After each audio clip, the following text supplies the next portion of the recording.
عورت اپنا جسم جس طرح غیر محرم کے لیے تنہائی میں پیش کرتی ہے، اگر اتنی خوشی سے اپنے محرم کے لیے میسر آتی تو کبھی دھوکہ نہ کھاتی۔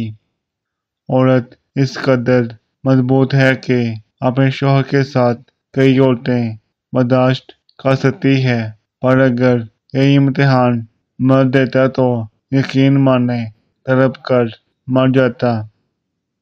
ہمارے معاشرے میں شادی کے لیے لڑکی کی بجائے جہیز دیکھ کر نکاح کیا جاتا ہے۔ ذرا غور سے دیکھنا، ہمارے ہاں ناپسندیدہ امر ہے۔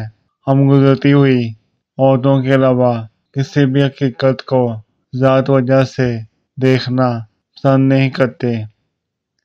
صرف عشق وہ واحد چیز ہے جس میں بندہ اپنا نفع و نقصان نہیں دیکھتا، صرف محبوب کی رضا دیکھتا ہے۔ تکلیف انسان نہیں، اس کا بدلا ہوا لہجہ دیتا ہے، اور کبھی کبھی انسان کے الفاظ ہی ایک ہنستا بستا انسان مار دیتے ہیں۔ محبت میں پاکیزگی ہونی چاہیے، ایسی پاکیزگی جو آپ کے سر سے بٹا تک نہ اترنے دے۔